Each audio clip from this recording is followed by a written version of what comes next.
Buenas noches. Hoy vamos a hablar sobre el tema organización del sistema nervioso central. Mi nombre es Jacob Sánchez, neurocirujano. Esta va a ser la introducción del semestre.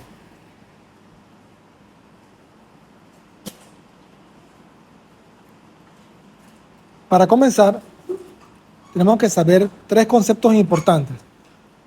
El sistema nervioso se divide en tres partes.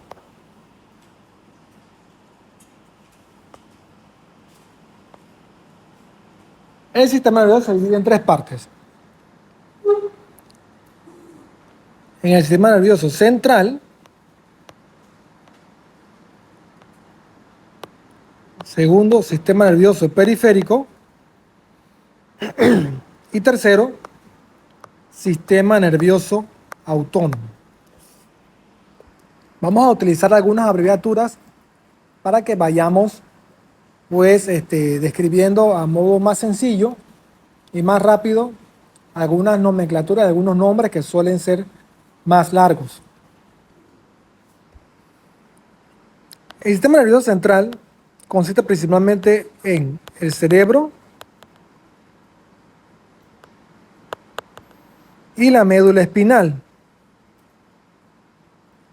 El sistema nervioso periférico consiste principalmente en lo que es los nervios craneales,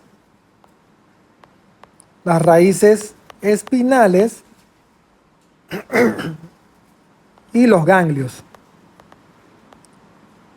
Es un concepto que vamos a ir desarrollando a lo largo del semestre.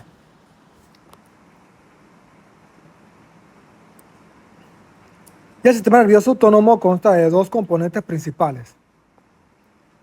El sistema nervioso autónomo simpático, sistema nervioso autónomo parasimpático. Simpático y parasimpático. A modo general, el sistema nervioso parasimpático es aquel que se encarga de lo que es digestión,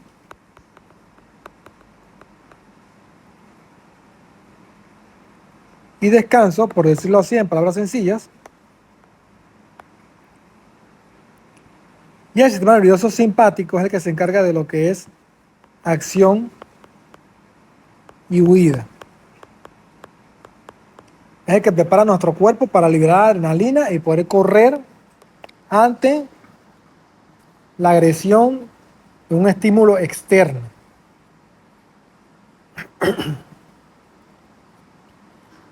El sistema nervioso, aquí viene un concepto sumamente básico. Puede decir que el primer concepto Plaza Sésamo del semestre. ¿Cuáles son las tres partes del tallo cerebral? Son el mesencéfalo, el puente y el bulbo. Estas tres estructuras son las que conforman el tallo cerebral. Acá igual tenemos los componentes principales del sistema nervioso, que son el cerebro. Obviamente, pues cuando me refiero al cerebro estoy hablando de todo lo que involucra cerebelo y el tallo cerebral. Y acá, no menos importante y no porque no esté en cuadro, entonces la médula espinal. Entonces, aquí tenemos un concepto importante hablando un poquito de médula espinal, de lo que son los engrosamientos. Tenemos el primer engrosamiento de la médula espinal y el segundo engrosamiento acá, que es el lumbosacro, que no es más que un engrosamiento que existe porque allí es donde van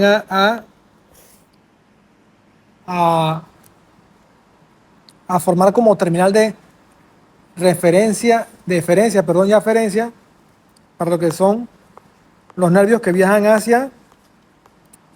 llevan o traen información de la periferia hacia el centro o viceversa, los miembros superiores y los miembros inferiores. Y la médula espinal, aquí importante, termina a nivel de la vértebra mejor dicho, el tercio inferior de L1. Allí termina la médula espinal. Y todo lo que viene de ahí para abajo se le conoce como cola de caballo o caudequina. Es lo mismo. Entonces, para repetir nuevamente los conceptos básicos del sistema nervioso central son el cerebelo, perdón, disculpen, el cerebro, que bueno, va incluyendo allí todo lo que es el tallo cerebral y el cerebelo y la médula espinal. Y como parte del sistema nervioso periférico, tenemos entonces los nervios craneales, ¿sí? Que se van a originar del cerebro propiamente, dos que están a nivel diencefálico, por decirlo así, y el otro resto, los otros 10 restantes a nivel del tallo cerebral.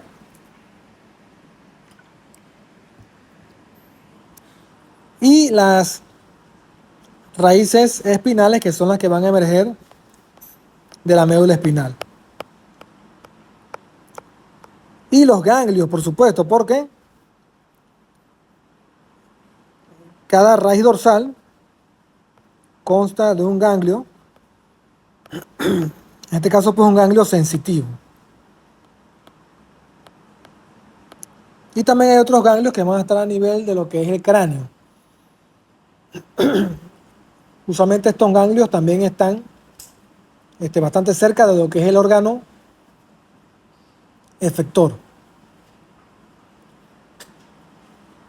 Acá tenemos otro concepto importante, que como todo sistema del cuerpo humano está conformado de células. ¿Cuáles son las células que conforman nuestro sistema nervioso? La primera y no menos importante, por supuesto, es la neurona, pero no es la única. También tenemos entonces, obviamente la neurona es aquella que se va a encargar de la transmisión de los impulsos nerviosos. Tenemos también el oligodendrocito, que es una neurona que se encarga del recubrimiento de la vaina de mielina. O sea, esta célula que está aquí va a proyectar una especie de terminaciones que van a conformar lo que es la vaina de mielina a nivel del sistema nervioso central. El oligodendrocito es el que da la mielina al sistema nervioso central. Pero el que da la mielina de recubrimiento al nervio periférico es la célula de Schwann. La célula de Schwann. Yo creo que lo escribí mal.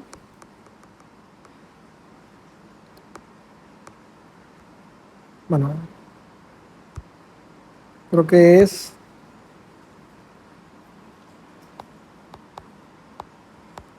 Creo que es así, Schwann, si no me equivoco. La célula de Schwann, ¿sí? Que es el que da recubrimiento. Si está mal escrito no hay problema, lo pueden después revisar. Pero la célula de Schwann es el que le da recubrimiento de mielina al sistema nervioso periférico. Y aquí viene un concepto clínico importante. Cuando hay tumores de la célula de Schwann, entonces se forman los famosos schwannomas. Son tumores de recubrimiento de mielina de las raíces nerviosas del sistema nervioso periférico. ¿Ok? Y cuando los tumores son de los oligodendrocitos, es el oligodendroglioma, pero a nivel del sistema nervioso central. Oligodendroglioma. Hay otra neurona que es esta que está aquí. No sé por qué no tiene el nombre. Es la microglía. Es una neurona que se encarga de funcionar como si fuera una especie de célula fagocitaria del sistema nervioso. O sea que ella se va a encargar de capturar y encapsular y defender pues al sistema nervioso de algún agente patógeno. Y la otra neurona, que es la que va a conformar todo como el bloque o la arquitectura del cerebro, es el astrocito. Es importante porque del astrocito es donde derivan la mayoría de los tumores del sistema nervioso central, que son los famosos astrocitomas, los tumores malignos más frecuentes del sistema nervioso central. Muy bien. Se repasamos rapidito, son 4 neuronas. Ah, bueno, y falta una. Falta el ependimocito. Ependimocito. Y como su nombre lo dice, pues una célula ependimaria. Es la que se va a encargar de darle recubrimiento al sistema ventricular, donde se aloja la mayor cantidad de líquido cefalorraquídeo. Excelente, entonces repasemos. ¿Cuáles son las células del sistema nervioso? Son la neurona, que es la principal, ¿no? La principal unidad funcional del sistema nervioso, la que se va a encargar de la conducción nerviosa de los estímulos. El astrocito, que es la célula de sostén del sistema nervioso, es como si fueran los bloques de la casa. La microglía, que vendría siendo como el policía que anda por allí buscando al ladrón del sistema nervioso. El oligodendrocito, que se va a encargar de proveer, como quien dice, el internet de alta velocidad a la casa, ¿no? Porque el recubrimiento de mielina aumenta la conducción nerviosa. Y también entre cada nódulo, bueno, entre cada paquete de mielina se encuentra una cosa que se llama el nódulo de Ranvier, que funciona para que la electricidad brinque y se pueda transmitir más rápido a modo de saltos. Ok, entonces eso lo hace el oligodendrocito.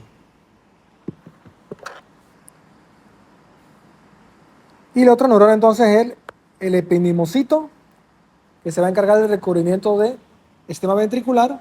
Es como si fuera una capa especial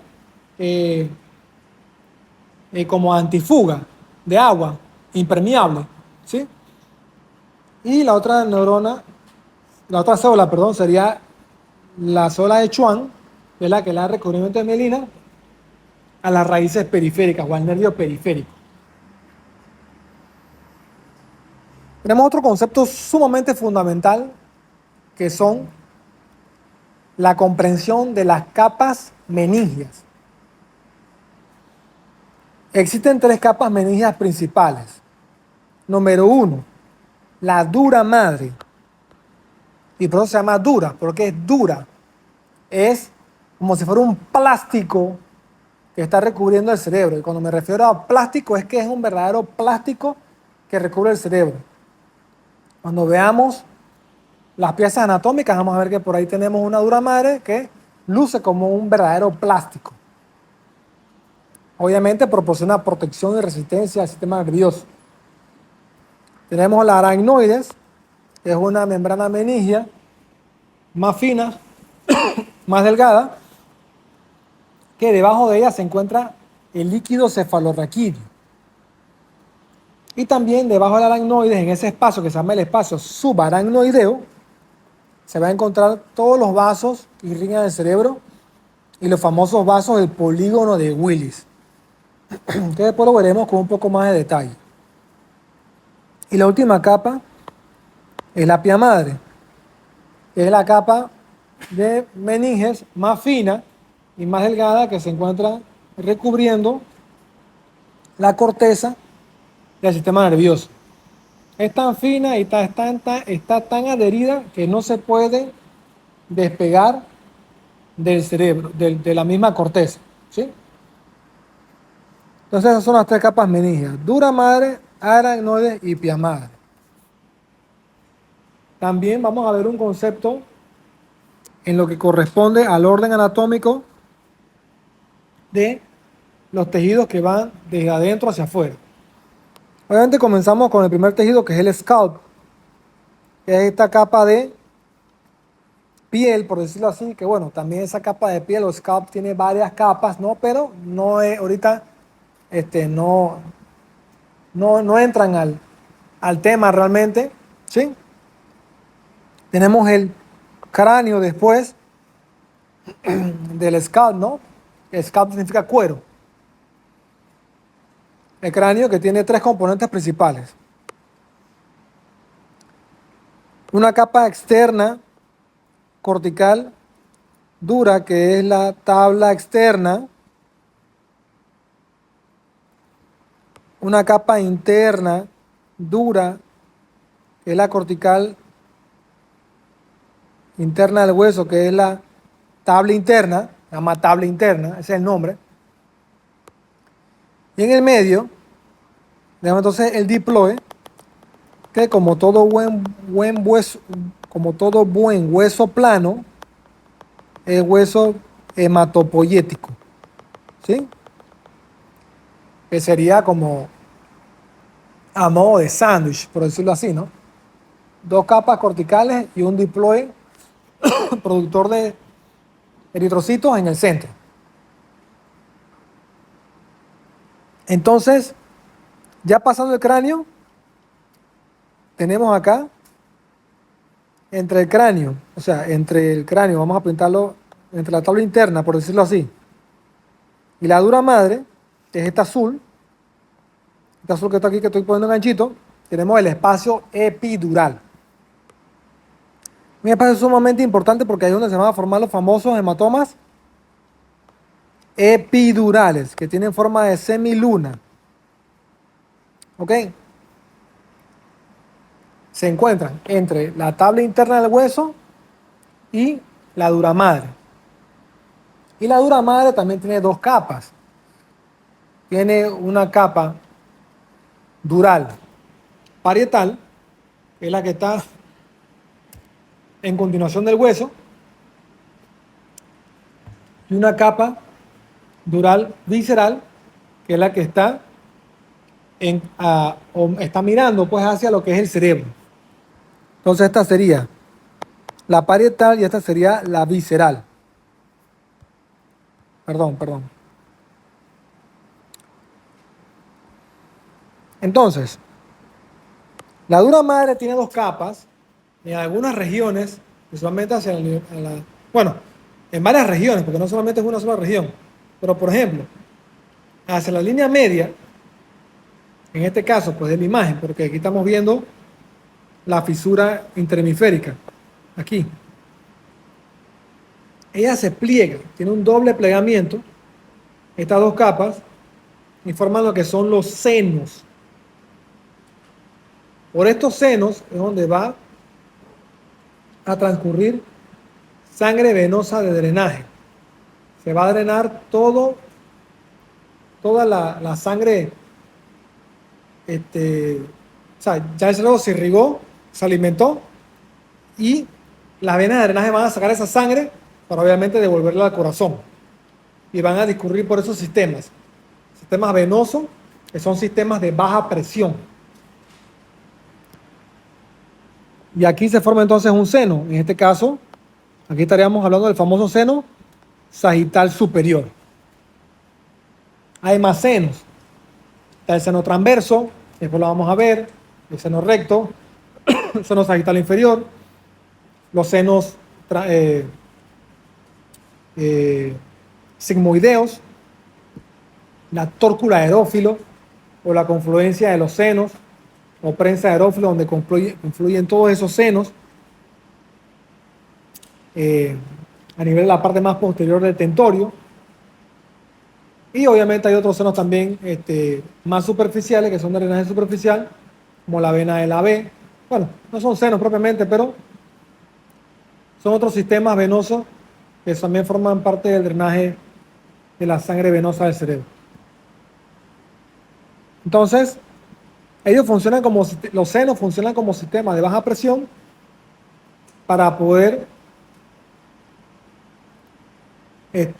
drenar la sangre, y también aquí se forma un fenómeno importante, que vemos aquí una aracnoide que está en esta posición, metida en esa, en esa concavidad,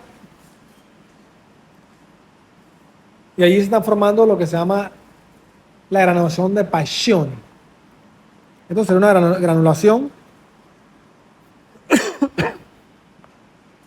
de Paccioni, porque funciona, porque la aracnoide penetra en esta dura madre y el sistema venoso de baja presión hace que se pueda reabsorber también el líquido cefalorraquídeo. Porque el líquido cefalorraquídeo circula por el cerebro y se reabsorbe por las granulaciones de Paccioni. Se produce en los plexos coroideos y se absorbe a nivel de las granulaciones de Paccioni. Vuelvo y repito, se produce a nivel de los plexos coroideos y se reabsorbe a nivel de las granulaciones de Paccioni. Las granulaciones de Paccioni hacen unas impresiones en los senos, como el sistema de los senos venosos, un sistema de baja presión. Por baja presión, entonces succiona el líquido y ayuda a la reabsorción del líquido cefalorraquídeo, evitando que se den las hidrocefalias. Porque el líquido cefalorraquídeo se produce y no solamente está ahí estancado, sino que circula y se drena. En este espacio donde se encuentra el líquido cefalorraquídeo, que es este espacio azul que estoy pintando, es el famoso espacio subaracnoideo. Ahí también se van a encontrar todos los vasos que alimentan al cerebro, los vasos arteriales más importantes, incluyendo los vasos del polígono de Willis. Y por último, tenemos entonces esta membrana que está pegada a la corteza, que es la pía madre. Y como se dan cuenta, pues la pía madre está en íntima relación con la corteza cerebral, por lo cual no se puede disecar. O se hace muy difícil su disección cuando se quiere separar de la corteza. Cuando ocurre, bueno, hay tres tipos de sangrados que pueden ocurrir acá. El epidural, que es este que ya comenté, el subdural, que ocurre entre la dura madre, visceral y la aracnoides, ¿sí? El otro sangrado es la hemorragia subaracnoidea, que ocurre en el espacio donde está el líquido cefalorraquídeo. Incluso, parte de las hidrocefalias se dan después de una hemorragia cefalorraquídea porque ya tapan las granulaciones de Paccioni. Las tapan y no se puede entonces reabsorber el líquido cefalorraquídeo, ocasionando una hidrocefalia de tipo comunicante. Entonces hay tres sangrados principales que se pueden manifestar en el cerebro y el nombre del sangrado depende de su ubicación anatómica. Conociendo adecuadamente la anatomía de estas capas, podemos determinar dónde se encuentra el sangrado. Y para comenzar entonces, algo de planimetría. Tenemos el corte coronal, el corte sagital y el corte axial. El corte coronal es este que estamos viendo acá. En este caso, pues es un corte que pasa a nivel de los cuerpos mamilares. Es el corte de Charcot, así se llama. Un corte coronal que pasa a través de a la altura de los cuerpos mamilares, perdón. Es el corte de Charcot. ¿Y cuál es la bondad de este corte de Charcot? Que nos permite ver varias estructuras de los núcleos de la base, que no son ganglios de la base. Todavía algunos libros los describen como ganglios de la base. Se acepta la denominación, pero no son ganglios propiamente, porque no forman parte del sistema nervioso periférico. Son núcleos de la base. Y aquí entonces vamos a hablar de un concepto que yo he implementado últimamente, que es el concepto del core cerebral. Del core cerebral. ¿Qué implica el core cerebral? Dos cosas. Las estructuras diencefálicas y las estructuras de los núcleos de la base. El diencéfalo es todo lo que termina en tálamo, es todo lo que termina en álamo. Tálamo, hipotálamo, subtálamo y epitálamo. Y los núcleos de la base son el núcleo lenticular, el núcleo caudado, que cuando ellos se unen forman el cuerpo estriado. Y el núcleo lenticular está formado por tres cosas: por el putamen y por los globos. Dos globos que son el pálido medial y el pálido lateral. Sé que fue mucha información, pero vamos a volver a repetirlo para que lo entiendan nuevamente. Entonces, por ejemplo, vamos a borrar un poquito.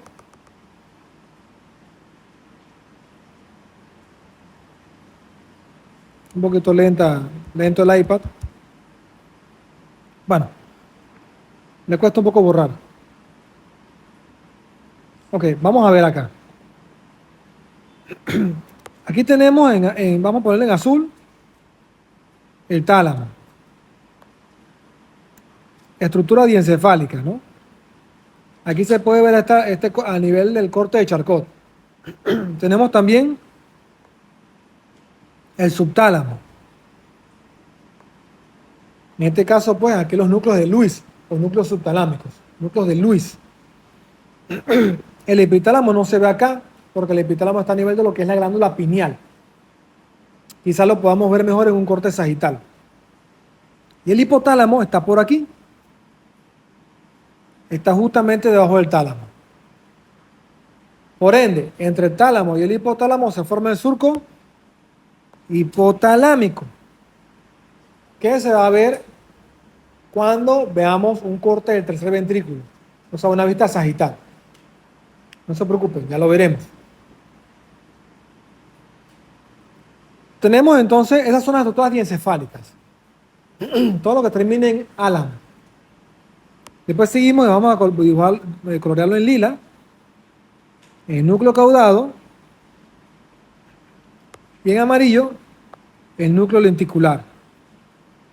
Y se llama lenticular porque tiene forma de lente. Y también cabe destacar que el núcleo caudado tiene forma de C. O sea, si lo viéramos un corte sagital, lo vamos a ver así más o menos. ¿Ok? Igual que el fornix, también tiene forma de C. ¿Sí? Y todas estas estructuras usualmente tienen forma de C. Este es el fornix del otro lado, ¿no? Así, más o menos. Y el núcleo lentículo estriado, perdón, sí, también tiene forma de C y tiene esta disposición, así como de ruedas como ruedas de rayo de bicicleta. ¿Ok? Bien. Tenemos el putamen. Vamos a ponerlo en amarillo, en rojo. Tenemos el putamen, que es esta estructura que estoy dibujando aquí, estoy coloreando, perdón, que es la porción más externa del núcleo lenticular. Y los globos pálidos que son más mediales, pero así de mediales hay así uno que es más lateral y otro entonces que es medial. ¿Sí? El que está más internamente. Entonces, hay unos videos del doctor Coscarelli que son muy buenos para estudiar anatomía, que él dice, bueno, no recuerdo bien si lo dice, porque después estoy mintiendo, pero él dice que el núcleo lenticular es como si fuera un bar, o bueno, por lo menos yo lo veo como si fuera un bar. Entonces, bueno, mejor no lo voy a mencionar porque Después me van en el video. Pero el putamen está afuera, ¿sí? Y los globos pálidos están más adentro. ¿Ok? Entonces ya sabes que el putamen está afuera y los globos pálidos están dentro del bar. ¿Ok? ¿Sí? Ya. Para que se acuerden que el putamen es más externo siempre, del núcleo lenticular. La anatomía se aprende a veces un poquito más fácil cuando se asocia con algunas cosas graciosas. ¿Ok? Bien. Entonces, y aquí en el medio tenemos una estructura sumamente importante, que es la cápsula interna. Es esta que estoy pintando en verde. Y la cápsula interna obviamente va a bajar. Sí, o sea, bueno, por ahí van a bajar las fibras de la... Bueno, van a bajar muchas fibras, pero por ahí van a bajar una de las fibras más importantes, que son el tracto córtico espinal. Va a bajar por allí. Un tracto que se forma en la corteza motora del giro motor primario, que es el giro precentral. Estas fibras van a bajar y van a formar entonces lo que es la corona radiata, y ellas se van a seguir compactando y van a bajar entonces a nivel de brazo posterior de la cápsula interna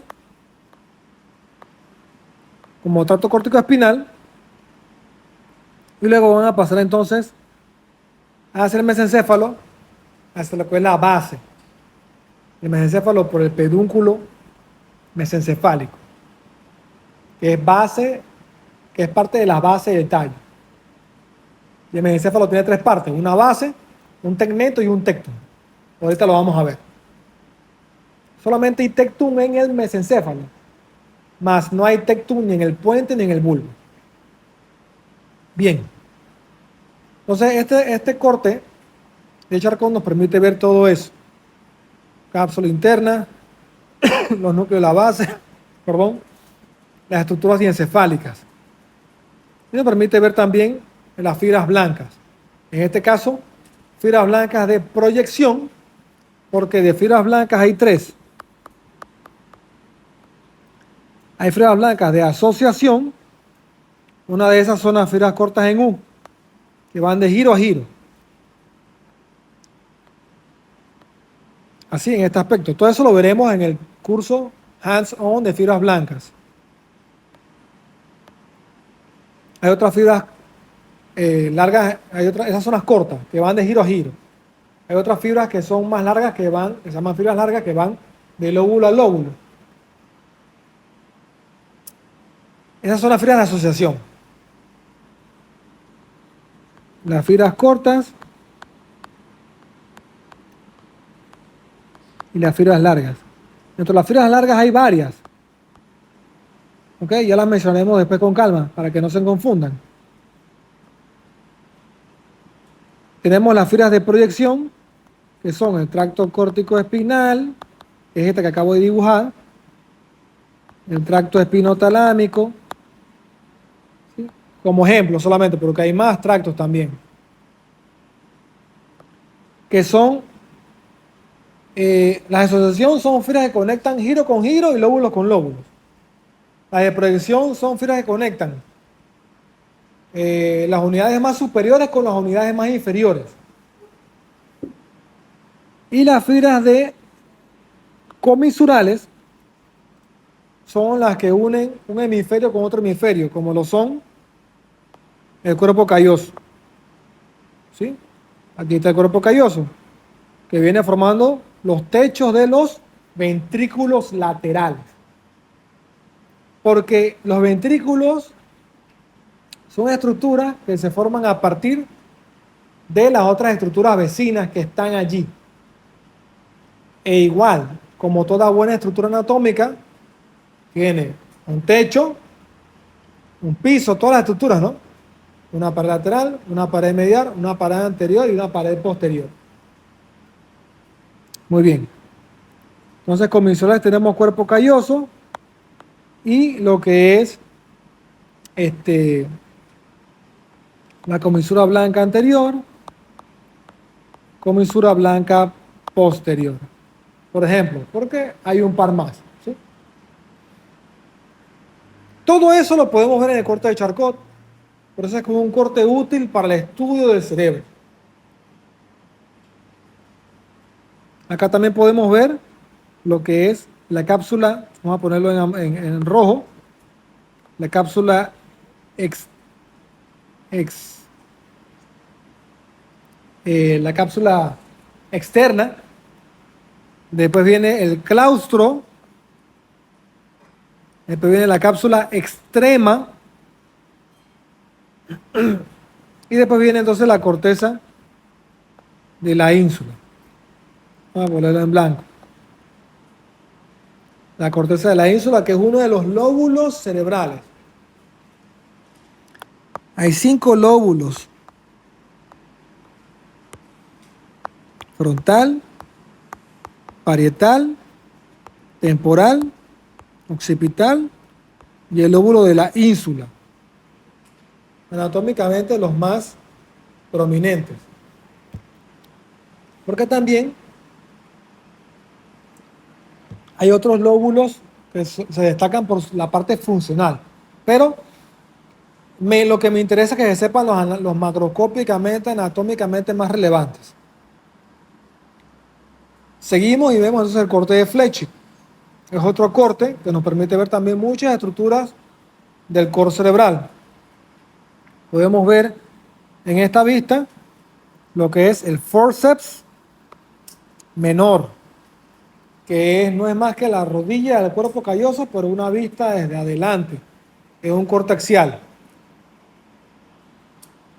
Podemos ver, perdón, también parte del forceps mayor, que también es el esplenio del cuerpo calloso, pero en esta vista sagital, viéndolo por detrás, o sea, desde arriba, pues, perdón. También podemos observar acá la línea media. En este caso, pues, tenemos aquí tercer ventrículo. Aquí tenemos Monro y tenemos parte de los cuernos frontales del ventrículo lateral. Hay 2 ventrículos laterales, el derecho y el izquierdo. No es ni ventrículo 1 ni ventrículo 2. Son ventrículos laterales, derecho e izquierdo, y después viene tercer ventrículo y después cuarto ventrículo.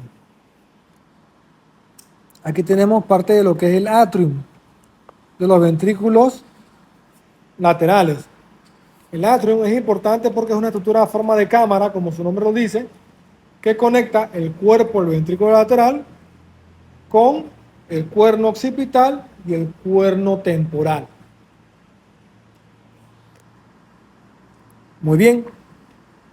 Vamos también a observar en este corte el núcleo caudado, que viene conformando parte de la pared más lateral del cuerno frontal. Bueno, en realidad también porque el núcleo caudado tiene una cabeza y tiene un cuerpo y una cola. Entonces, en realidad, la cabeza y el cuerpo del núcleo caudado conforman parte de la pared medial, perdón, lateral de los ventrículos laterales. Tenemos acá también, aquí, diencéfalo, ¿no? Todo esto aquí es diencéfalo, que son los huevos de codorniz. Tiene forma de huevo de codorniz. Incluso tienen el tamaño de un huevito de codorniz. Los tálamos son estructuras de relevo sumamente importantes, tanto sensitivas como motoras, que conectan pues las fibras de proyección con los elementos corticales. Tenemos el núcleo lentículo estriado, aquí se ve claramente, con el putamen hacia afuera y medialmente el lobo pálido lateral y el otro globo pálido que es el globo pálido medial. Y nos queda aquí que vamos a pintar en verde, este boomerang que se forma aquí, que no es más que la cápsula interna. que tiene forma de boomerang. Y aquí sí la podemos ver un poco mejor. Aquí podemos ver el brazo anterior, donde van a descender fibras frontopontinas, temporopontinas, aparetopontinas, o sea, fibras que vienen desde la corteza y van a bajar hacia el tallo cerebral. Tenemos también la rodilla del cuerpo calloso, que esta sí está en contacto directo con la pared del ventrículo lateral, donde va a bajar un tracto sumamente importante, que es el tracto córtico vulvar. Es información motora que viene del giro motor primario y va a ir hacia los núcleos motores del tallo cerebral. Principalmente, perdón, aquellos núcleos motores que se encargan de lo que son los nervios craneales bajos. Ese es el córtico vulvar. Y es vulvar porque va hacia los núcleos del bulbo raquídeo. ¿Sí? Y en el brazo posterior, lo pintamos de color, ya no nos quedan más colores aquí, en azul, podemos pintarlo en azul. Tenemos entonces el paso de las fibras del tracto córtico espinal principalmente. También van a subir y a bajar otras fibras, pero para relevancia clínica, el tracto córtico espinal. ¿Ok? Va a bajar por allí, por el brazo posterior de la cápsula interna. Entonces la cápsula interna tiene tres partes. Cápsula interna tiene tres partes. Un brazo anterior, una rodilla y un brazo posterior. El brazo posterior en este caso pues es uno de los más importantes porque por ahí va a bajar el tracto córtico espinal y el tracto córtico vulvar. A modo de resumen. ¿Qué otra estructura podemos ver acá? También podemos ver fibras blancas, las cortas en un, giro con giro, ¿ok? Y bueno, y otras fibras cortas, otras fibras blancas largas, ¿no? Que pueden pasar de lóbulo a lóbulo, ¿sí? Todo eso lo podemos ver acá, en este corte, y también incluso aquí podemos apreciar parte del cuerno occipital, que está en continuación con el atrium, aquí en este corte. Mira que acá no se ve. Este lado no se ve, este lado sí se ve.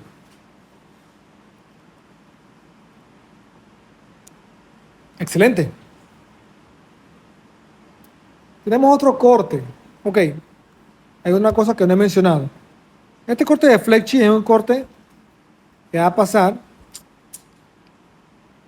así. Un corte que va a pasar a nivel de 1 centímetro por arriba de la cisura de Silvio. O sea, 1 centímetro así. Si es, no tengo borrador, pero bueno. Parece que no sé por qué demora tanto en borrar aquí. Así, va a pasar 1 centímetro por arriba de Silvio. El corte de Charcot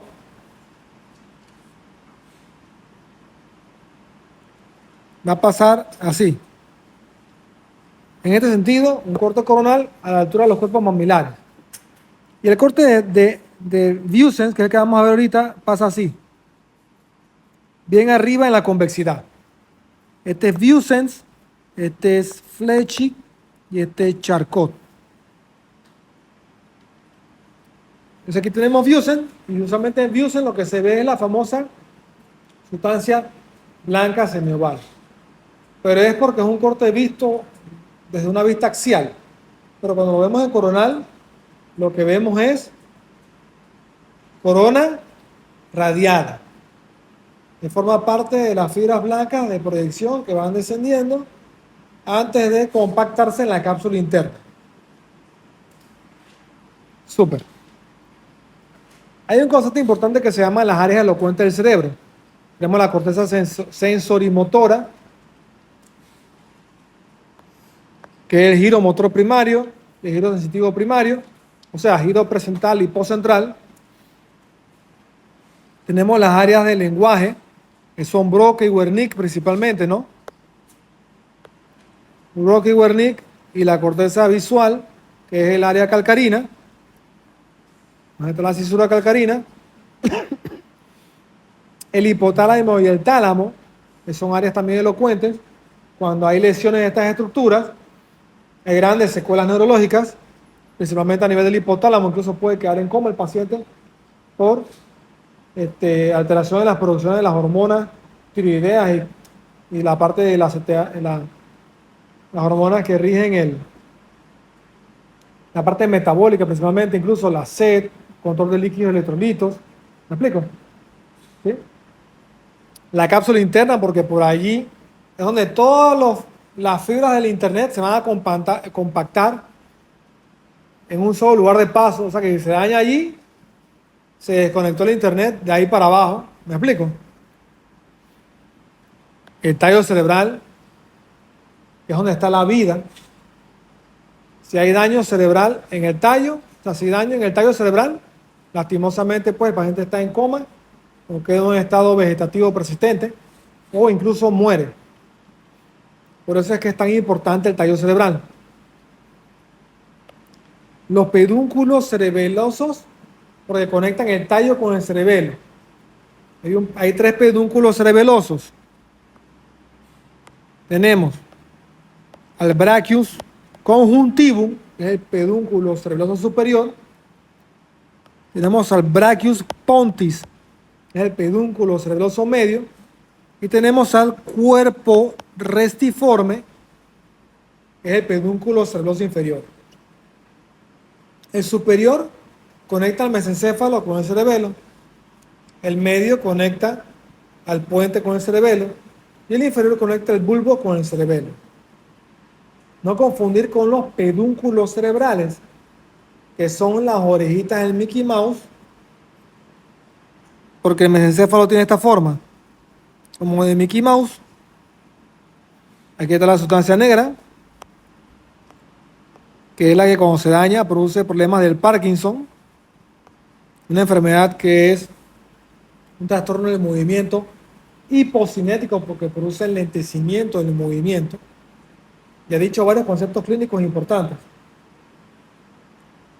Tenemos acá el núcleo rojo, ¿sí? Que también es un núcleo importante para la coordinación de los movimientos. Todo esto se encuentra a la altura, en un corte a la altura de los colículos superiores, que son estos. Este es el tectum, los colículos superiores. Y aquí una boquita, que sería el acueducto de Silvio. Y bueno, alrededor del acueducto de Silvio tenemos la sustancia gris periacueductal. Vamos a ponerla así como en negrito, ¿no? Entonces, eso parece, sobre el gran maestro Julio César Cruz, que lo vamos a tener pronto en el curso de fibras blancas este sábado, que va a venir acá con nosotros. Dice que eso parece un osito marihuana. Solamente le falta aquí, vamos a ponérselo, le falta aquí el puchito, así, ¿no? El puchito, ¿ok? Parece un osito marihuano. Él dice así, porque se acuerda, pues, de los ojos rojos, ¿no? De cuando hay consumo de estas sustancias ilícitas, ¿sí? Pero yo también lo conozco como el Mickey Mouse, así que lo pueden escuchar como el Mickey Mouse o como el osito marihuana, ¿sí? Eso es un corte del mesencéfalo a nivel de los colículos superiores, porque todo el sistema nervioso se estudia así, a base de cortes a nivel de alguna estructura. Entonces, las bases del mesencéfalo son estas: las orejitas del osito marihuano o las orejitas, pues, del Mickey Mouse. Y aquí voy a ponerlo en violeta porque he dibujado casi mucha parte de la cápsula interna y la corona radiata. En los dibujos anteriores he dibujado de lila, la he coloreado de lila. Y aquí, por el tercio medio de ese pedúnculo, baja el tracto córtico espinal. Y el córtico vulvar. Por allí desciende. ¿Se entendió? Y bueno, por supuesto que los núcleos cerebelosos profundos, que son el núcleo dentado, núcleo fastigial, el núcleo globoso y el núcleo emboliforme. ¿Sí? Son 4 núcleos que se encuentran allí en la profundidad del cerebelo. Muy bien. Hay un concepto que se llama los reflejos del tallo. Los reflejos del tallo, cuando están ausentes, pueden confirmar la presencia de muerte cerebral. ¿Qué es un reflejo? Eso ustedes lo van a ver cuando den la fisiología del sistema nervioso. Pero eso lo adelanto acá. Un reflejo es una vía eferente, un estímulo que va por una vía aferente que tiene como consecuencia una respuesta eferente. Fácil. Yo te empujo, tú te pones bravo, ¿no? Eso es un reflejo. ¿Sí? Acá, en este caso, si yo te ilumino la pupila se contrae, porque la luz entra por la pupila, choca en la retina, pasa por el nervio óptico, pasa por el quiasma óptico, pasa por el tracto óptico, llega al cuerpo genicular lateral, se mete por la comisura posterior, blanca posterior hacia un corte alto, un corte en el mesencéfalo al nivel del colículo superior, llega a los núcleos de los nervios o el oculomotor, llega al núcleo de Edier-Westphal. La información también llega al núcleo contralateral, porque en el quiasma óptico también no solamente pasa ipsilateral, sino también logra hacer una decusación para pasar hacia el lado contralateral. Se activan los 2 núcleos de Edier-Westphal. El paciente dice el núcleo de Edier-Westphal es motor parasimpático. Y entonces esa información hace que la pupila se contraiga. Y eso es un reflejo que indica que el tallo está funcionando adecuadamente. Cuando no hay respuesta ante un estímulo, el paciente está muerto.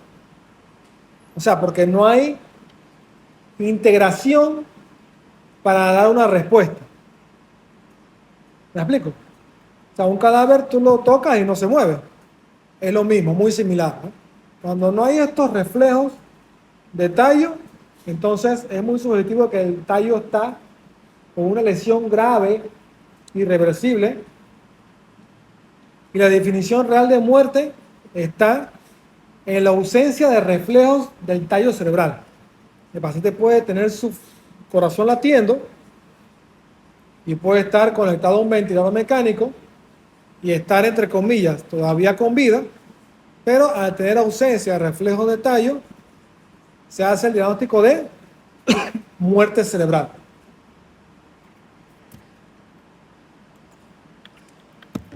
Entonces, eso es un reflejo. El reflejo oculocefálico, que entonces son los reflejos integradores de cuando se mueve la cabeza, junto con los núcleos vestibulares, hacen que el ojo se pueda mantener en una sola posición. Por ejemplo, yo muevo la cabeza ahorita y yo puedo ver al doctor, a pesar de que muevo mi cabeza hacia la derecha y hacia la izquierda. Pero en un paciente que ya tiene diagnóstico de muerte cerebral, la cabeza se mueve al unísono que los ojos. ¿Sí? Porque no existe el reflejo para fijar la mirada. El reflejo vestibulobiliar ocurre cuando los núcleos integradores del vestíbulo integran con los núcleos del 10º, también el 9º, y también los músculos extraoculares para provocar nistagmos.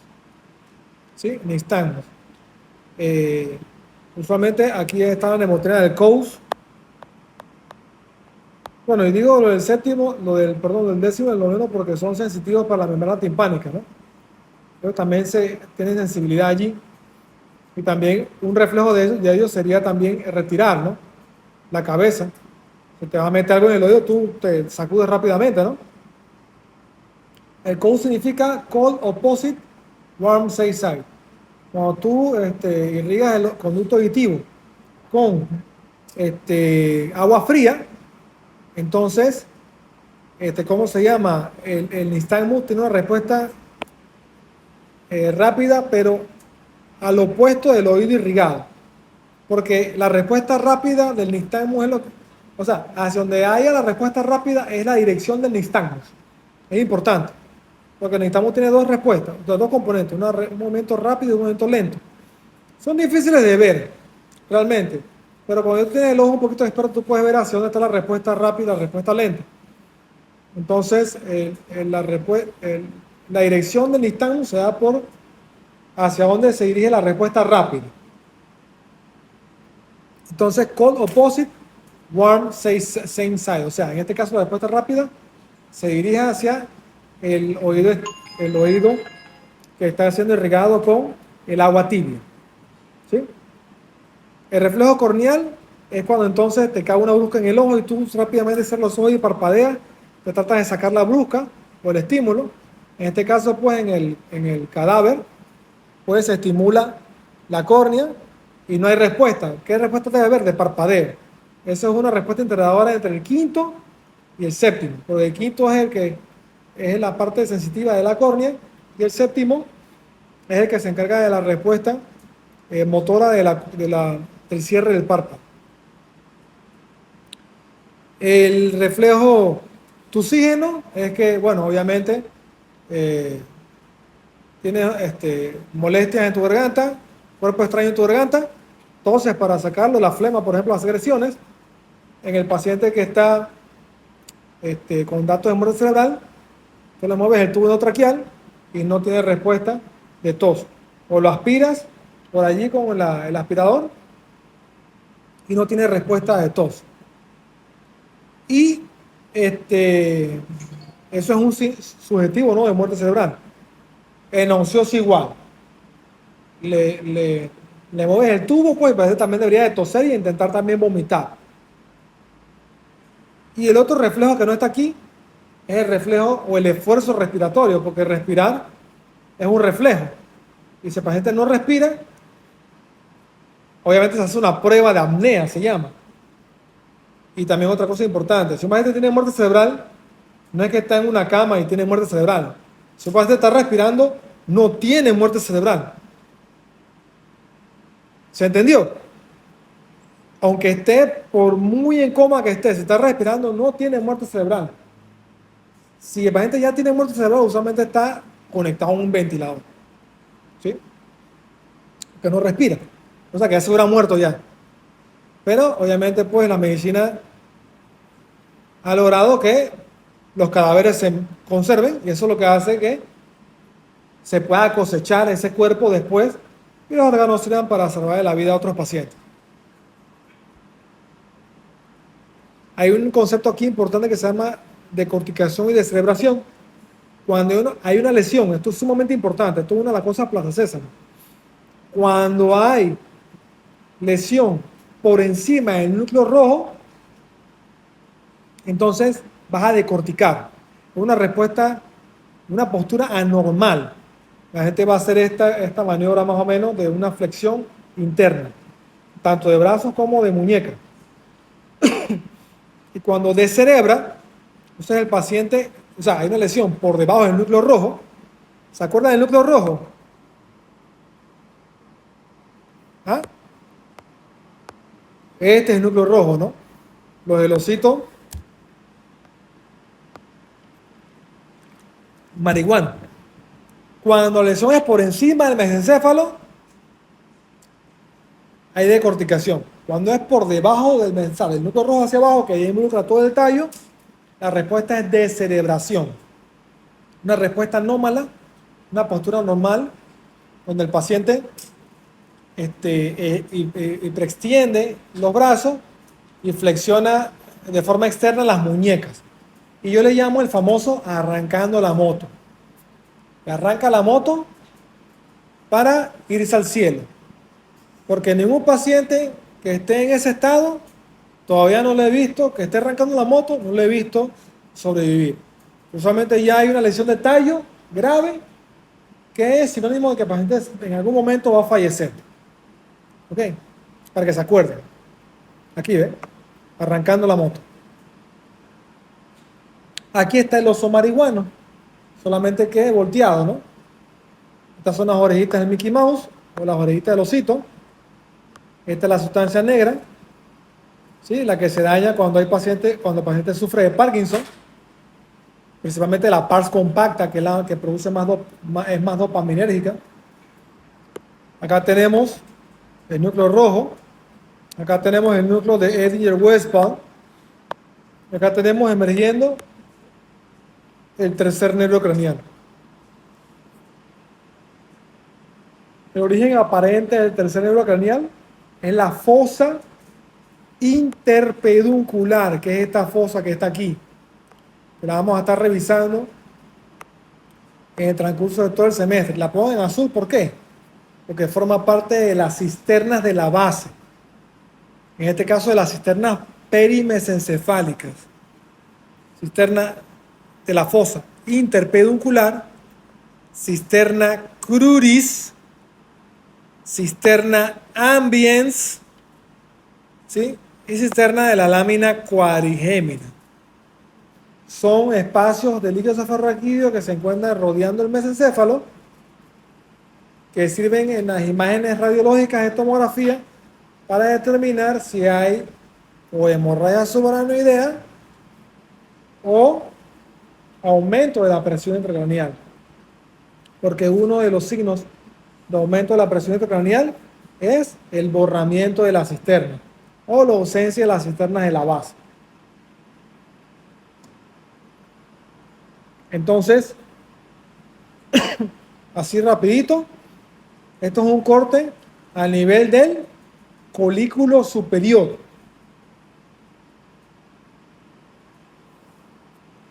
¿Qué vamos a encontrar en este corte? Como key points: núcleos rojos, sustancia negra y el núcleo de Edinger-Westphal o núcleos oculomotores y la emergencia, el origen real y el origen aparente del tercer nervio craneal.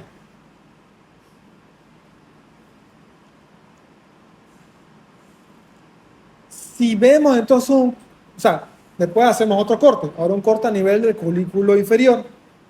Acá vamos a tener key points. Número 1, los colículos inferiores. Y número 2, los núcleos motores del nervio troclear. El nervio troclear es el nervio craneal número 4. Cuarto nervio craneal, son en números romanos los nervios craneales. Entonces, este se va a encargar del movimiento del músculo oblicuo superior, que hace un movimiento de intorsión del ojo. Aquí está la nariz, por decirlo así, ¿no? De intorsión del ojo. O sea, que lo baja y lo mete, ¿sí? Un movimiento de intorsión del ojo. Músculo oblicuo superior. Es el único nervio craneal que se origina por la parte posterior del tallo cerebral y decusa antes de su origen. Aquí, el derecho pasó al izquierdo y el izquierdo al derecho, ¿no? Y van a salir entre el colículo inferior y el velo medular superior, a nivel de lo que es la cisterna de la lámina cuadrigémina. ¿Qué es la lámina cuadrigémina? Es el colículo superior con el colículo inferior. Si viéramos un corte del tallo cerebral por atrás, vamos a ver esto. Así. Más o menos. Algo parecido así. Esta es la lámina cuadrigémina. Esto es el mesencéfalo. Colículo superior, colículo inferior, y esto es la fosa romboidal, que es el piso del cuarto ventrículo. No se preocupen, lo van a ver después ya en una imagen más clara. Acá tenemos un corte a nivel del pedúnculo cerebroso superior. Acá podemos ya ver las fibras del tracto córtico espinal y córtico vulvar, que son estas, o córtico-nucleares, ¿sí? Que van a ir descendiendo, se ven así como puntitos, porque ellas van bajando, perdón, entre medio de fibras que ya se van proyectando en este sentido, para salir hacia los pedúnculos cerebelosos medios, que son los que conectan, porque este corte ya es a nivel del puente. ¿Sí? Entonces, aquí estamos conectando el puente con el cerebelo y las fibras del tracto córtico espinal siguen bajando y pasan entre medio de las fibras que están yendo transversalmente hacia los pedúnculos cerebelosos, en este caso el medio, que es el pedúnculo cerebeloso más grosso, más grande. Y ya podemos comenzar a ver el cuarto ventrículo. En este caso, pues, también tenemos aquí una vista de lo que es el fascículo longitudinal medial, que es un fascículo sumamente importante, que cuando se afecta, ocurre un fenómeno que se llama oftalmoplegia internuclear, o INO, internuclear ophthalmoplegy, que deriva en la desmielinización que ocurre por una enfermedad que se llama la esclerosis múltiple. La esclerosis múltiple produce una desmielinización del fascículo longitudinal medial, ocasionando una oftalmoplegia internuclear. Después veremos un poco con más calma la clínica de la oftalmoplegia internuclear, que bueno, pues hacía rasgos básicos grandes, es que hay un ojo que puede abducir, pues el otro no abduce, ¿sí? Uno puede, el ojo que mira hacia lateral lo hace, pero el otro ojo no lo sigue. Cuando es bilateral la lesión, o sea, que ocurre tanto en derecha como en izquierda, es patognomónico de esclerosis múltiple y más si es paciente joven. Otra causa de oftalmoplegia internuclear es también pequeños infartos a nivel del puente cerebral. Dos causas de oftalmoplegia internuclear: esclerosis múltiple y SB isquémicos a nivel del puente. ¿Qué hace el fascículo longitudinal medial? Conecta el núcleo del sexto para el movimiento de la abducción del ojo con el núcleo del tercero para el movimiento del músculo recto medial para seguir entonces al otro ojo que está mirando hacia lateral. Tiene que revisar cuáles son los músculos extraoculares y tiene que revisar cuáles son los movimientos extraoculares que están regidos por el tercero, que rige el músculo recto superior, músculo recto inferior, músculo recto medial, músculo oblicuo inferior. El cuarto, el músculo oblicuo superior, y el sexto, el músculo recto lateral, para el movimiento de abducción del ojo. Y otro concepto clave: cuando usted va a mirar hacia lateral, se activa el sexto, no el tercero. El sexto le manda la señal al tercero para que mire hacia allá. Después de que él se activó, ese le dice a este ojo: oye, mira también conmigo. Si entienden ese concepto básico, van a entender cómo se mueve el ojo hacia lateral. ¿Ok? Listo. Este corte es un corte a nivel del pedúnculo cerebeloso medio. Pues tenemos lo mismo. Acá ya es un poco más abajo. Y tenemos entonces, antes dije medio, pedúnculo cerebeloso superior. Perdón, yo creo que antes dije medio, me equivoqué. Ahora sí, este es el medio, que es el más grueso. Ahora sí, perdón. Este es el más grueso. O sea, aquí se puede ver, ¿no? Este pedúnculo es mucho más grueso. Aquí se une el cerebelo con el puente. Seguimos viendo las fibras del córtico espinal que siguen bajando, entre medio de las fibras transversales que van hacia los pedúnculos cerebelosos medios. Cuarto ventrículo, piso del cuarto ventrículo, en este caso, pues los colículos superiores. Disculpen, los colículos del facial. ¿Por qué se llaman colículos del facial? Porque es un relieve que se forma, el núcleo del sexto está en la profundidad, pero las fibras del séptimo le dan la vuelta, si se pueden dar cuenta, de esta forma, al núcleo del sexto. Este es el núcleo del sexto, ¿no? Y entonces esa vuelta que hace, esa rodilla que deja allí, es lo que forma ese relieve en el piso del cuarto ventrículo, que es el colículo del facial. ¿Por qué el piso del cuarto ventrículo es tan importante? Porque ahí descansan los núcleos de los nervios craneales. O sea, nada. Entonces, si se daña, por ejemplo, en una cirugía, porque hay que trabajar encima del piso del cuatro ventrículos, hay que tener sumo cuidado, porque una lesión de este piso puede dañar los núcleos nervios craneales, ocasionando secuelas neurológicas severas. ¿Sí? Acá tenemos un corte a nivel de las olivas, y esto es un corte a nivel del bulbo. Aquí. Y tenemos entonces aquí en moradito, en lila, no sé qué color es ese, este color aquí, las pirámides, que entonces son las mismas fibras córtico-espinales que ya se compactan en una zona mucho más gruesa. Tenemos entonces las olivas, ¿sí? Que forman parte del sistema de reflejo para también movimientos, interacción de movimientos que vienen desde la parte auditiva para movimientos de la cabeza también, ¿ok? Después viene entonces el pedúnculo cerebroso inferior y este es el famoso cuerpo restiforme, este que está acá, el cuerpo restiforme, que sería el pedúnculo cerebroso inferior. Después viene entonces núcleo dorsal del vago, es un núcleo, el núcleo parasimpático que se encarga de todas las vísceras, todas las columnas pélvicas, y el núcleo motor del hipogloso, que es el que se encarga de los movimientos de la lengua. Por eso es que es sumamente importante, porque sin los movimientos de la lengua no podemos hablar, y no solamente que no podamos hablar, sino que no podemos utilizar la lengua. Si no podemos utilizar la lengua, nos broncoaspiramos, porque nos atoramos con nuestras propias secreciones, y no podríamos deglutir tampoco. Entonces quedarías con una gastrostomía. Ya ven lo incapacitante que es. Y quedarías con una traqueostomía también, porque no puedes manejar tus secreciones. ¿Me explico? Porque te asfixiarías en tu propia saliva. ¿Sí? Entonces, grave.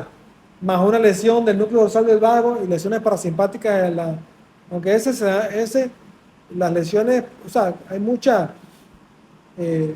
feedback allí, pero bueno, pues un núcleo sumamente importante, ¿no? Entonces, obviamente, pues vas a tener grandes secuelas neurológicas por lesiones a ese nivel. ¿Sí? Y ya por último, un corto nivel de la decusación de las pirámides, que es donde la pirámide decusa. ¿Qué es una decusación? Todavía me preguntan algunos chicos al final del semestre. Es cuando las fibras pasan del lado derecho al lado izquierdo. Y lo bonito de la neuroanatomía es esto, estudiar las decusaciones. Si tú sabes dónde decusan las diferentes fibras, ya eres un crack de la neuroanatomía. De eso se basa el semestre prácticamente, de aprender a saber dónde están las decusaciones, para poder comenzar a comprender las diferentes fibras y la anatomía de las lesiones también, porque dependiendo de dónde hay lesión, si es derecho o izquierda, también depende mucho si fue arriba o abajo de la decusación, ¿sí? La lesión. Entonces, en este caso, pues tenemos el tracto córtico espinal decusando hacia la derecha y hacia la izquierda. Ahí donde está el famoso de que el cerebro funciona del lado derecho es el izquierdo y el izquierdo es el derecho, pero es allí, en ese punto, en la decusación de las pirámides. Y el 90% de las fibras van a decusar como tracto córtico espinal lateral, que se va a ir hacia las extremidades principalmente para el control del movimiento de las extremidades, y el otro 10% se va a ir hacia el tracto córtico espinal anterior, que se va a encargar de la musculatura truncal.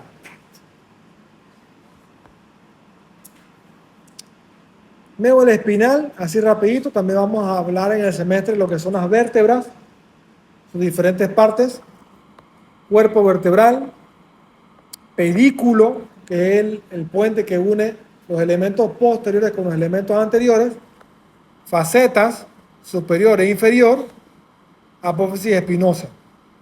¿Sí? Disco, y se repite lo mismo, ¿no? Acá. Pedículo, faceta articular superior que articula con la faceta articular inferior, apófisis espinosa y la faceta articular inferior. ¿Sí?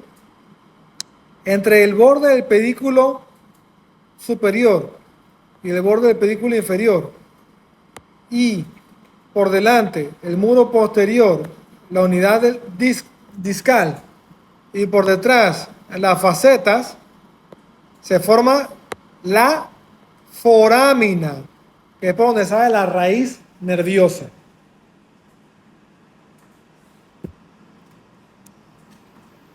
El disco tiene dos componentes, un núcleo, un anillo que es el anillo fibroso y un núcleo que es el núcleo pulposo. 80% proteína y agua hay en ese núcleo. El anillo lo sostiene y cuando se rompe el anillo es cuando se ocurre la famosa hernia discal que operamos a cada rato. Porque la hernia comprime el nervio y provoca una radiculopatía, que es la famosa ciática. La médula espinal rapidito en este corte axial hasta dorsal, que es sensitiva, hasta intermedio lateral, que se encuentra entre los segmentos de C8 a L2, y ya como pista para que sepan, todo se encuentra entre C8 y L2. Las astas anteriores, ¿sí?, que son motoras, y acuérdense de esto, lo sensitivo te entra por detrás y lo motor te sale por delante. Ya, nunca más se le va a olvidar que lo sensitivo les entra por detrás, ¿sí? Esta es la raíz dorsal, que es sensitiva, y este es el ganglio de la raíz dorsal, donde está la siempre primera neurona sensitiva. Siempre está allí, que es una neurona que tiene esta forma, una patita hacia interno, por decirlo así, pues, y una patita hacia afuera. Y este es el cuerpo de la neurona. Y por eso es que es el ganglio, porque el ganglio es el acúmulo de cuerpos neuronales. Todos los ganglios son acúmulos de cuerpos neuronales. Esa es una neurona pseudo bipolar.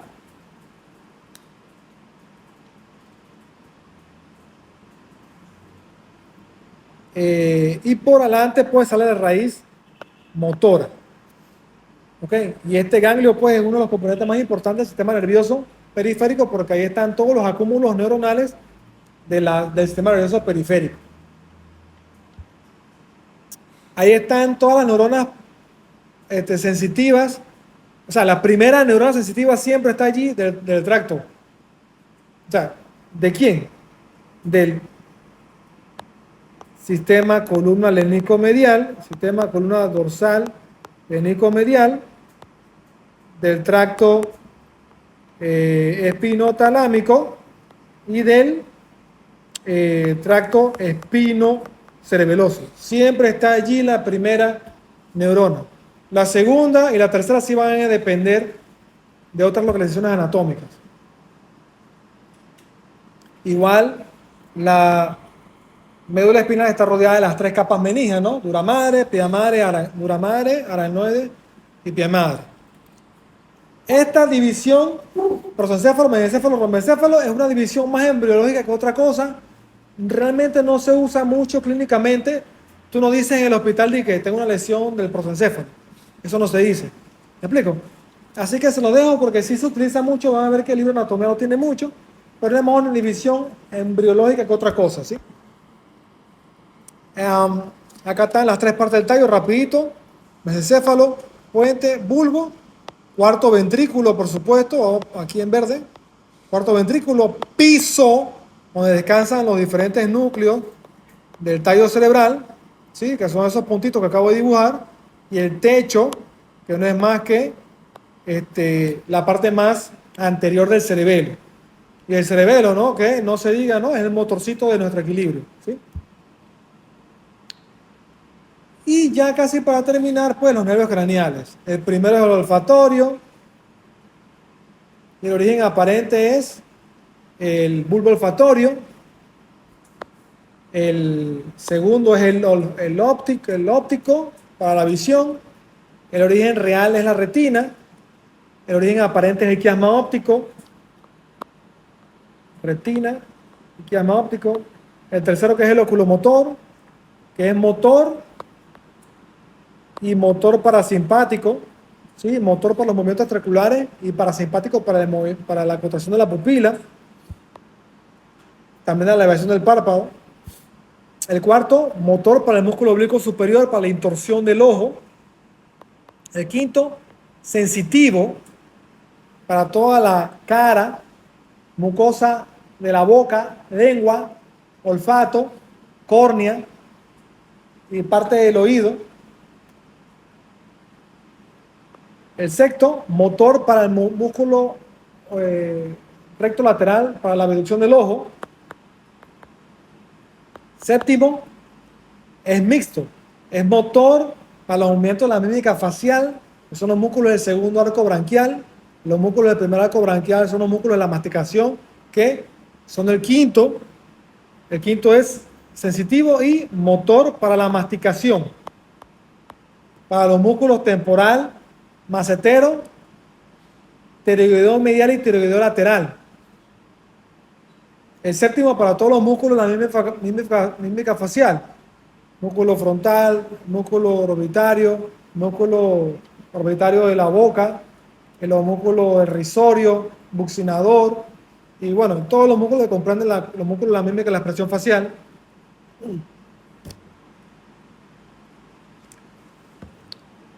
Es parasimpático para la lagrimación, después del examen, ¿no? Esa lagrimita, ¿sí? Parasimpático para eso. Parasimpático para la mucosa olfatoria, ¿sí?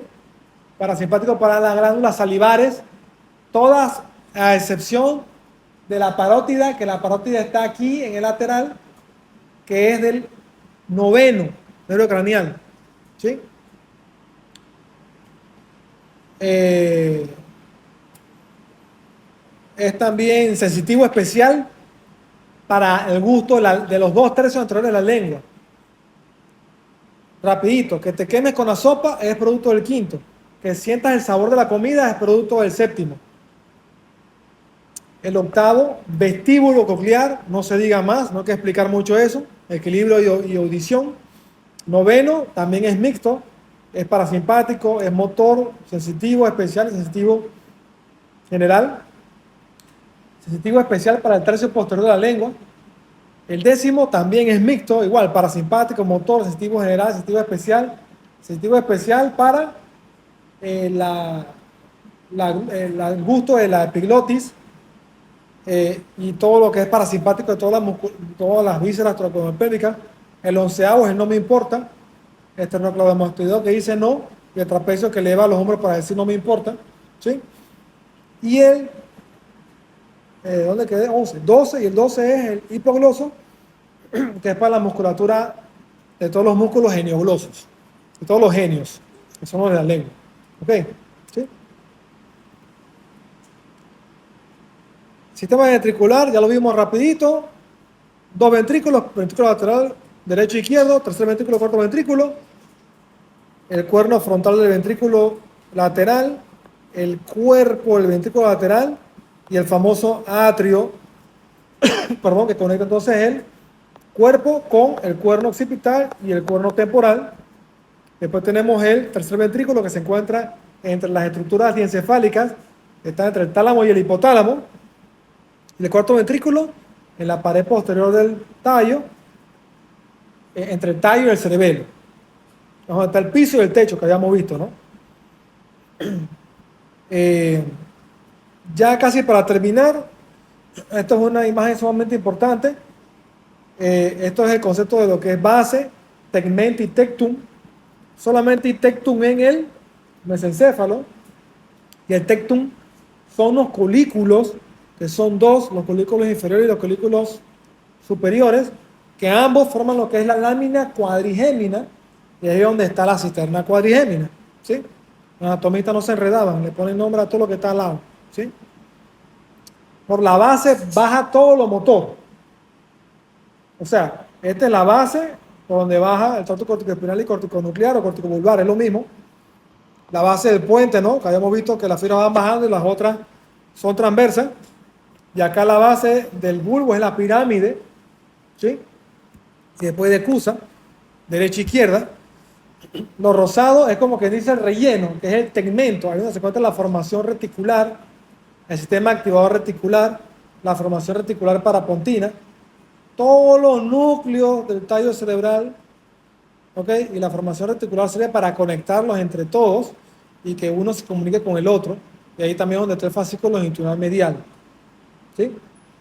La formación reticular parapontina no es más que un network que conecta este con este para que se den reflejos, ¿sí? Porque el hecho de que yo esté hablando con ustedes, por ejemplo, es un reflejo combinado de muchas cosas.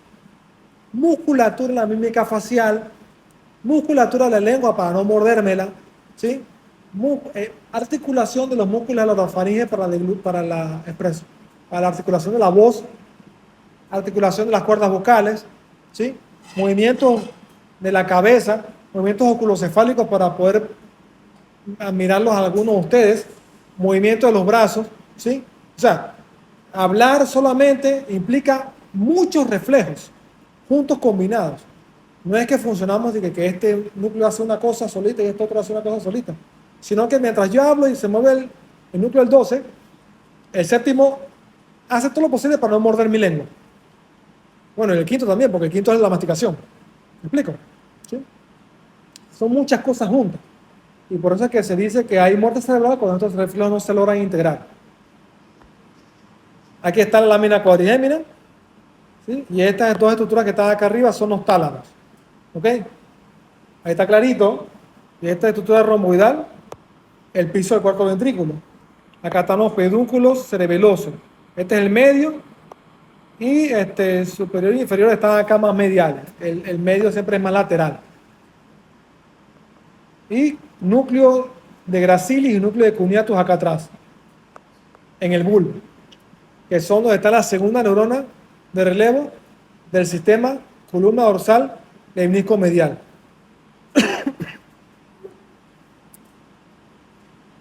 Los lóbulos, ya lo dije, son 5: lóbulo frontal, lóbulo temporal, lóbulo occipital, lóbulo de la ínsula, que está en la profundidad de la fisura silviana entre el lóbulo frontal y el temporal principalmente. O sea, aquí, y parte del parietal también. La ínsula está en la profundidad, o sea, aquí. Aquí está la ínsula. La hoz del cerebro, que es dura madre, que divide al cerebro en dos hemisferios, y una estructura sumamente importante que vamos a ver a lo largo de todo el semestre, que es el tentorio. Y el borde libre del tentorio por donde baja el tallo cerebral. Por el borde libre del tentorio pasa el tercero, y por debajo del borde libre del tentorio pasa el cuarto. Y ese tentorio es importante porque divide al cerebro en dos compartimentos: un compartimento supratentorial y un compartimento infratentorial. Y eso es sumamente importante porque infratentorial es cerebro y tallo. Cerebelo y tallo. Y si hay una lesión a ese nivel, ahí no hay mucho espacio. ¿Qué significa eso? Que hay que buscar la forma de que ese paciente se le pueda eliminar el efecto de masa que tiene a nivel del compartimento infratentorial para que no muera herniado porque se le va a dañar el tallo cerebral. ¿Me explico? O sea, el compartimento infratentorial es donde está la vida de cada uno de ustedes.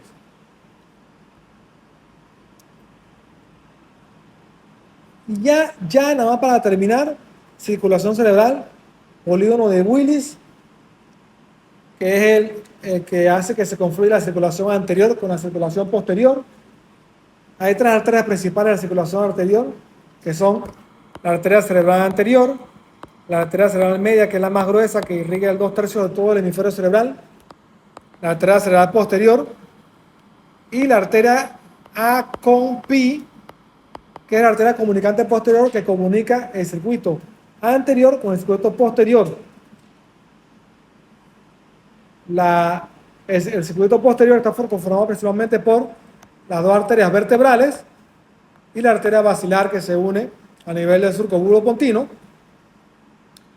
Y entonces tenemos la pica, que son ramas de las vertebrales, AICA y SUCA, que son ramas de la basilar, y las ACP, que son las arterias cerebrales posteriores estas. Y aquí se forma una cosa que se llama la tetrafurcación.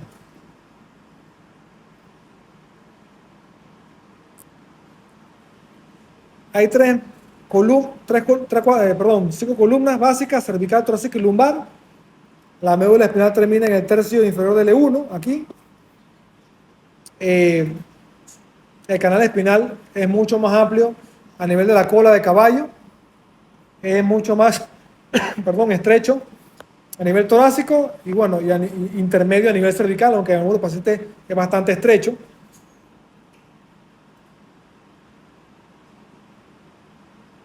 Y listo. Eso es todo.